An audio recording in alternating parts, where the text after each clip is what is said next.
Bismillahirrahmanirrahim. Assalamualaikum warahmatullahi wabarakatuh. Kita lanjutkan kuliah kita hari ini, yaitu manajemen operasional dengan bab kapasitas produksi.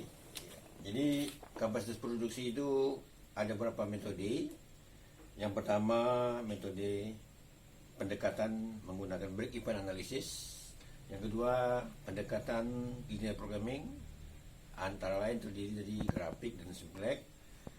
Yang ketiga, pohon keputusan. Dan keempat, analisis investasi. Nah, pada kuliah hari ini kita akan melanjutkan metode simplek. Metode simplek. Sebelum kita mulai, kita lihat dulu pengertiannya. Metode simplek adalah suatu teknik atau metode di dalam manajemen operasional untuk memecahkan masalah-masalah yang sifatnya operasional, baik itu untuk masalah-masalah maksimum maupun masalah-masalah minimum, baik untuk dua variabel atau lebih. Kalau hanya dua variabel, kita gunakan metode grafik. Tapi kalau variabelnya lebih dari dua, kita gunakan metode simplek. Dalam hal ini kita lihat metode simplek. Sebelum kita kerjakan metode simplek, dia mempunyai beberapa langkah atau tahap-tahapan. Yang pertama, dari persoalan kasus, kita rumuskan masalah dalam bentuk metrik. Jadi ada baris, ada kolom. Kemudian yang kedua, kita lihat model linear programming, mencari model linear programming. Yang ketiga, kita masukkan select variable. Ya, yang keempat kita selesaikan dalam tabel simplek. Dalam setiap tabel ada beberapa kunci yang harus dicari. Yang pertama atau A, menentukan kolom kunci. Yang kedua, menentukan baris kunci. Yang ketiga, menentukan jumlah kunci. Jadi ada tiga, setiap tabel simplek ada tiga kunci. Nah, kolom kunci, baris kunci, jumlah kunci. Nah, tidak termasuk kunci lemari. Nah, kita lihat contoh. Ini seorang pengusaha memproduksi dua jenis souvenir yang terbuat dari plywood. Souvenir tipe A membutuhkan waktu 5 menit untuk memotong dan 10 menit untuk assembling. Sedangkan tipe B membutuhkan 8 menit untuk memotong dan 8 menit untuk assembling. Waktu yang digunakan untuk memotong adalah 3 jam 20 menit. Dan untuk assembling itu 4 jam.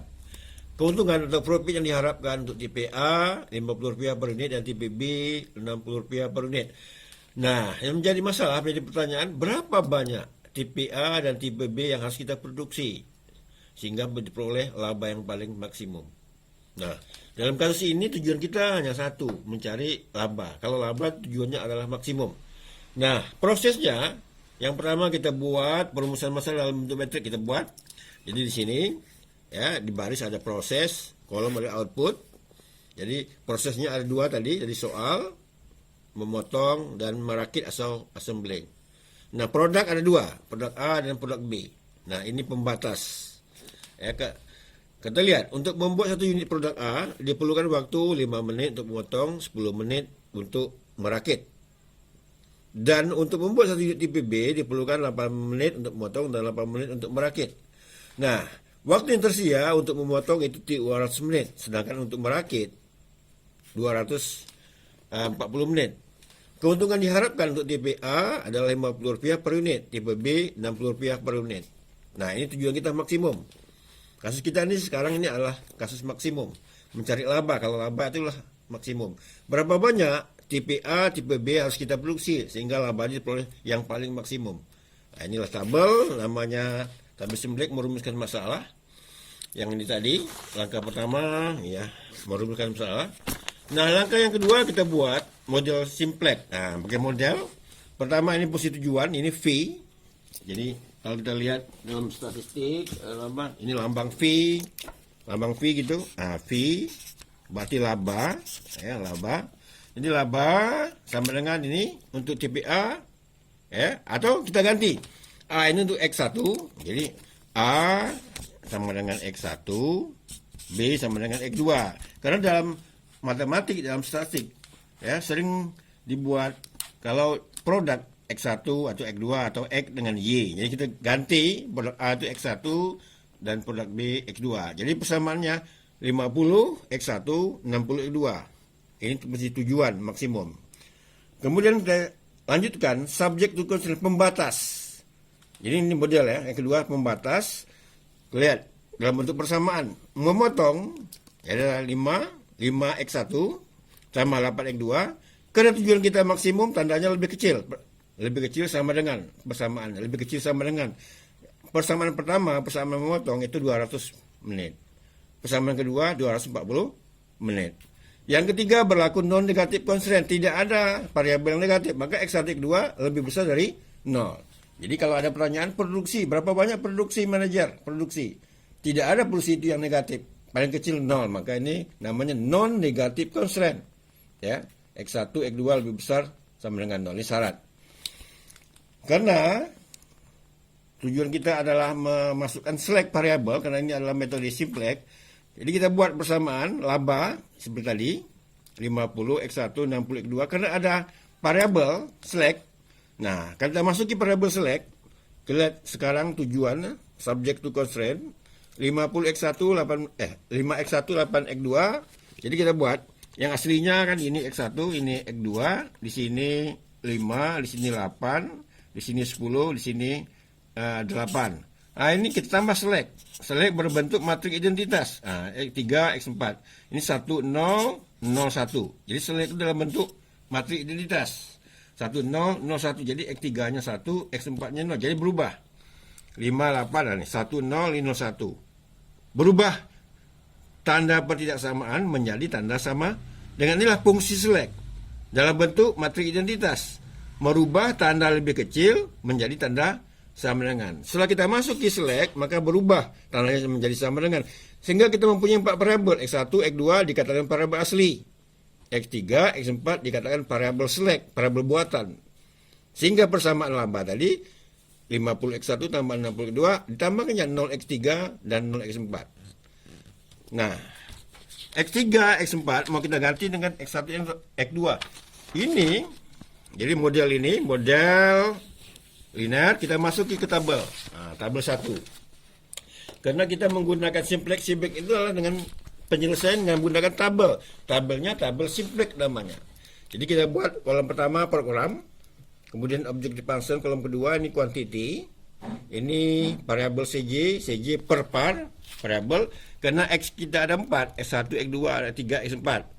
Ini replacement, rumusnya Q dibagi KC. KC itu kolom kunci, ya, kolom kunci. Kita pindahkan angkanya.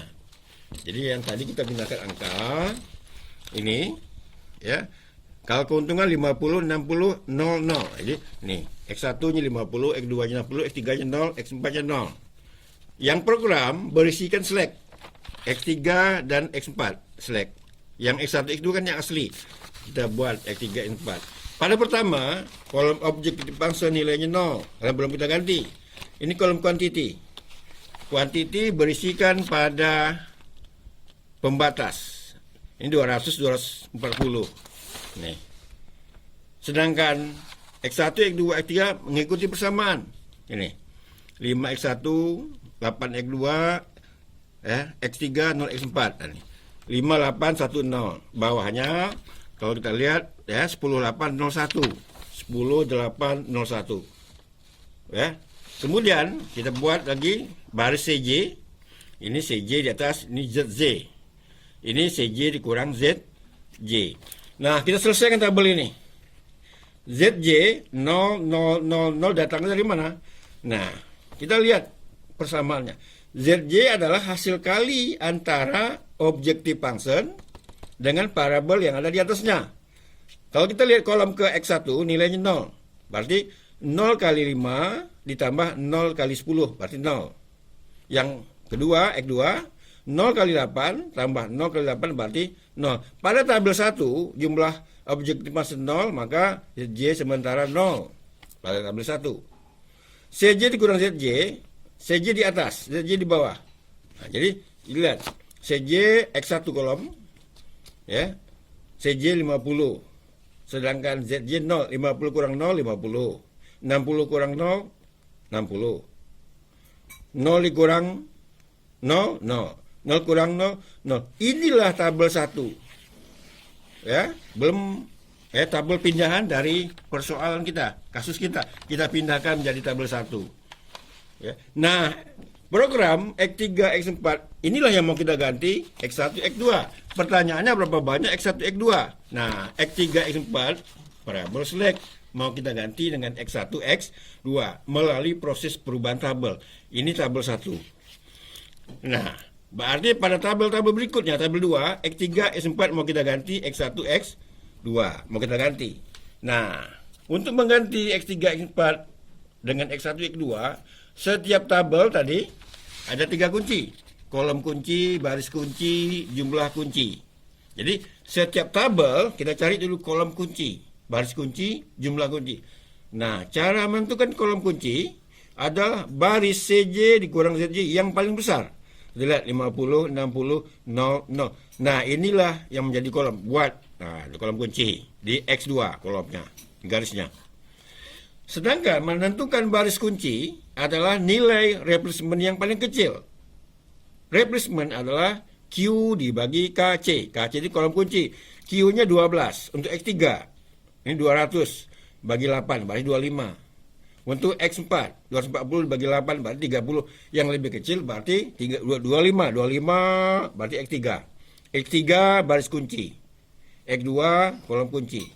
Perpotongan antara kolom kunci dengan baris kunci, ini perpotongan ini, angka ini, berarti 8 ini, perpotongan, itu namanya jumlah kunci. Ya, ini namanya jumlah kunci. Nah, tabel 1 baru kita pindahkan ke tabel 2. Nah, memindahkan tabel 1 ke tabel 2, ada beberapa rumus, katakanlah, ketentuan. Yang pertama, mencari namanya transformasi baris kunci. Transformasi baris kunci, rumusnya, katakanlah ketentuannya adalah angka pada baris dibagi angka pada jumlah. Kemudian, garis baru sama dengan baris lama, baris lama dikurangi baris kunci dikali Fick ratio. Sedangkan Fick ratio itu sendiri rumusnya angka pada kolom dibagi angka pada jumlah. Inilah rumus-rumusnya. Jadi untuk merubah tabel 1 ke tabel 2, tabel 2 ke tabel 3, inilah menggunakan rumus. Ingat, sekali lagi, saya tidak mendaki saudara-saudara rumus ini dihafal-hafal. Yang penting paham, ngerti. Kalau ujian bagaimana? Buka buku. Kita bukan menghafal rumus, tapi menggunakan rumus. Ini rumus 3, saya ulangi ya. Fick ratio, rumusnya angka pada kolom dibagi angka pada jumlah. Baris baru, rumusnya baris lama dikurangi baris kunci dikali Fick ratio. Sedangkan Fick ratio sendiri adalah angka pada kolom dibagi angka pada jumlah. Inilah cara merubah tabel 1 ke tabel 2. Nah, kita balik lagi. Tabel 1, kita kembali ke tabel 1. Tabel 1 tadi, nah ini. Nah, X3 baris kunci, sedangkan kolom kunci X2. Jadi baris kunci kita campak jauh-jauh. Sebelah setengah siap sana, dicampak. Kita ganti dengan X2. Jadi baris dihilangkan, diganti kolom 2 pada tabel 2. Jadi X3 ini kita ganti X2. Nah, kita lihat. Nah, ini X2 kita ganti. Nah, angka-angka ini 60, 25 berlaku rumus tadi, transformasi baris kunci. Angka pada baris bagi angka pada jumlah. Jadi untuk mencari 60, nah ini lihat tabel awal 60, lihat X2. X2 indeksnya CJ-nya adalah nih. Nah, 60 pindahkan 60. Nah, pindahkan 60. Untuk kolom kuantiti dan seterusnya berlaku rumus tadi, transformasi baris kunci. Angka pada baris bagi angka pada jumlah. Untuk kuantiti 200 dibagi 8, 25. Nah, ini dia 25. Untuk X1, 5 dibagi 8, berarti 5/8. Untuk X2, 8 dibagi 8, berarti 1. Kemudian X3, 1 dibagi 8. X4, 0 dibagi 8. Dah berubah namanya ini. Nah, ini angkanya. Sudah. Ya, kita lanjutkan sebentar. Jadi, setelah tabel 2 tadi kita lihat yang X2 ya, ini sudah kita cari ya. Sekarang X4 ya, kalau kita lihat di sini X4 di tabel 1 tadi X4 ya. Nah, kita pindahkan ke tabel 2. Tabel 2 namanya tetap X4, tapi namanya baris baru. Ke tabel 2 namanya baris baru. Jadi ingat, setiap kolom tadi ketentuannya harus dicari dulu kolom kunci, baris kunci, jumlah kunci. Dan untuk memindahkan angka-angka ke tabel-tabel berikutnya berlaku 3 rumus tadi. Transformasi baris kunci, angka pada baris bagi angka pada jumlah.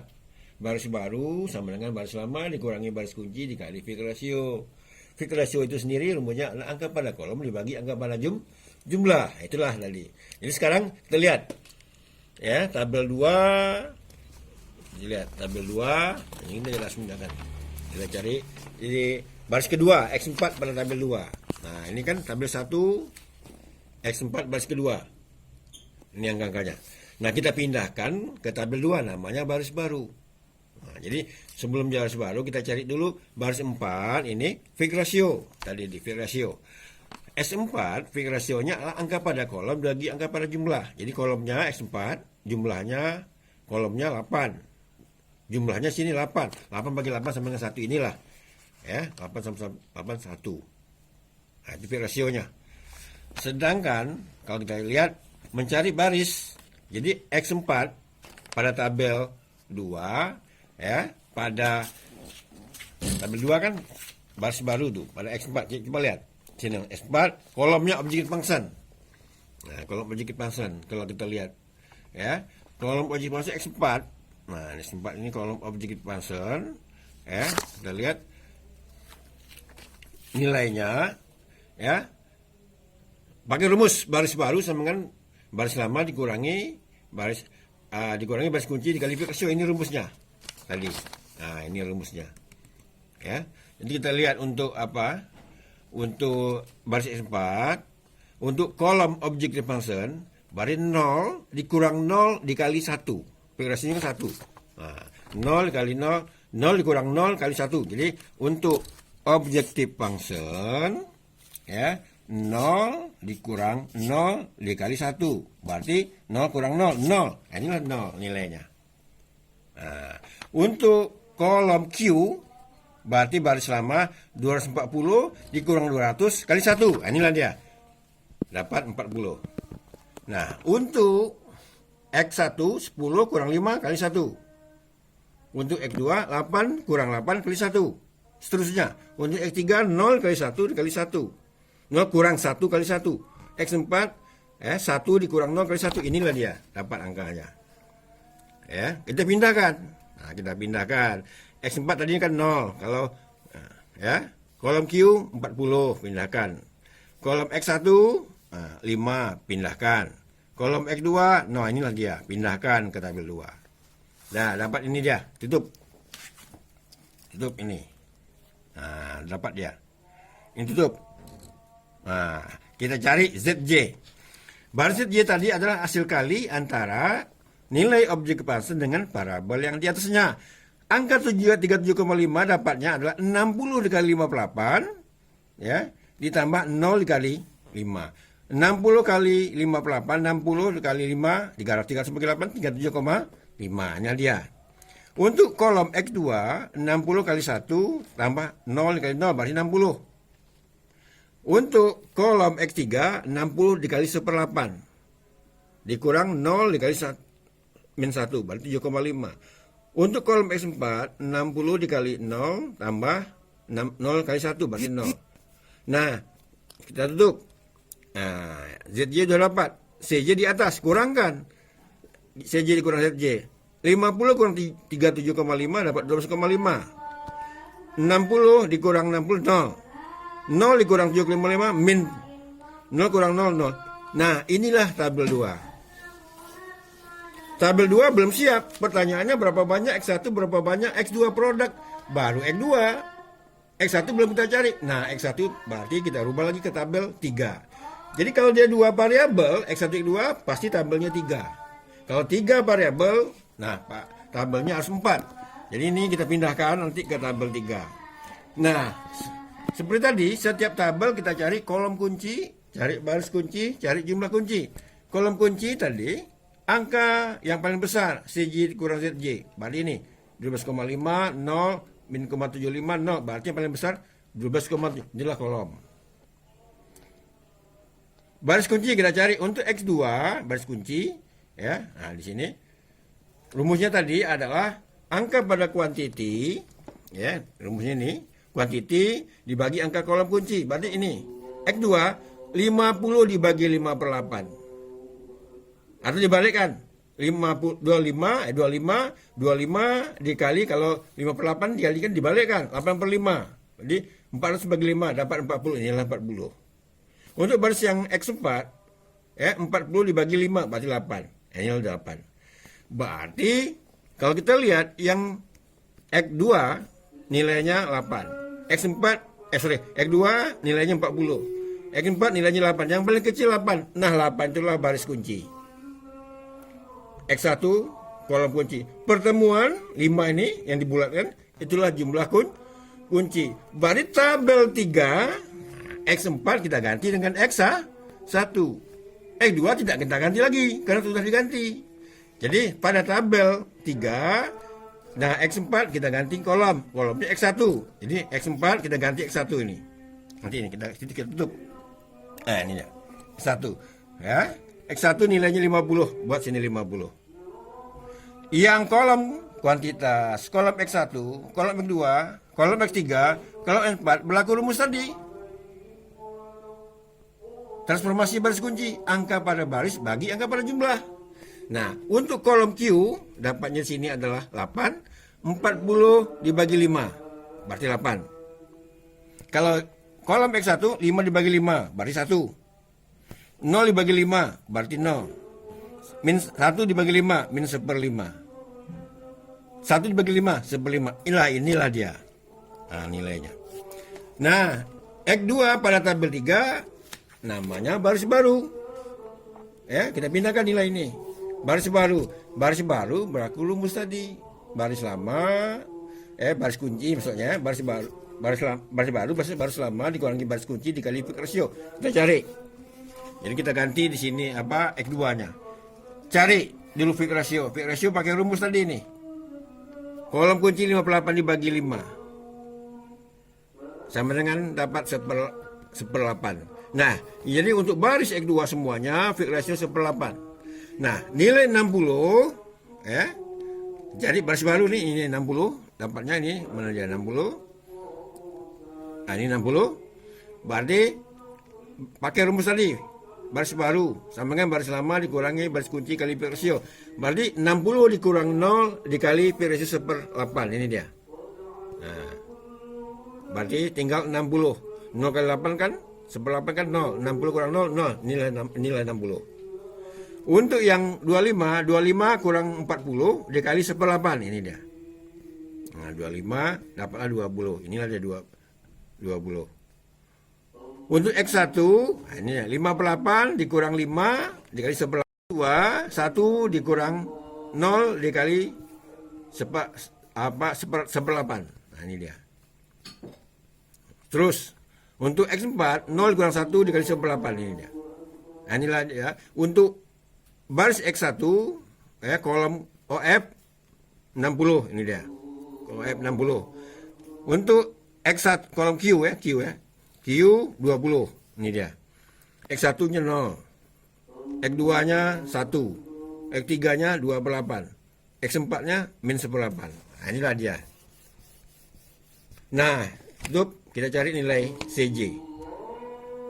ZJ tadi adalah hasil kali nada objek function dengan variabel yang di atasnya. Berarti 60 dikali 0, 60.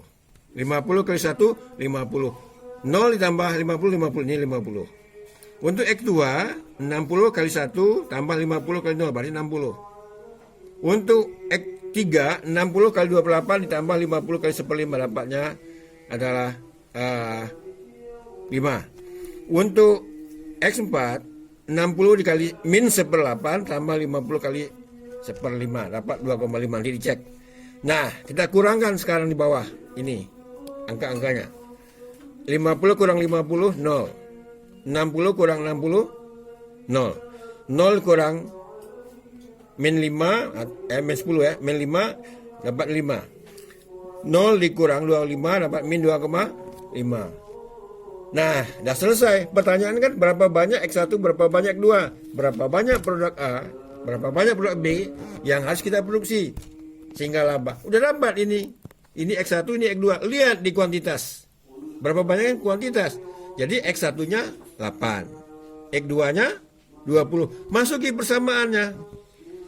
Dari awal persamaan tadi. Nah, ini 50 X1 tambah 60 X2. Tinggal tambah. Berarti kesimpulannya labanya 50 kali X1-nya 8 tambah 60 X2-nya 20 dapat laba 1600. Kesimpulannya untuk mencari laba sebesar 1600, maka kita produksi produk X1 sebanyak 8 unit, produk kedua sebanyak 20 unit sehingga labanya 1600. Di luar itu salah.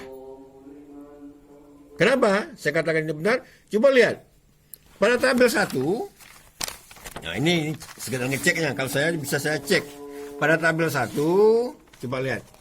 Ya. Di sini X1 nilainya 50, X2 nilainya berapa? 60. Nah, ini dipindahkan nanti. Nah, dipindahkan kemari. X1 50, X2-nya 6. Kalau tidak 50, 60 pasti salah. Yang kedua, cara ngeceknya.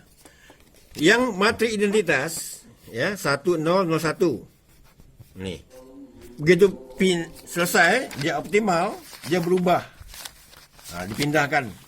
Nah, pindahkan. Kalau kita lihat di atas X1 ya 1 di atas 1001. Ya, kemudian ini J. Pada tabel 1 tadi 00 di atas, sekarang 0 di bawah. Nah, ngeceknya.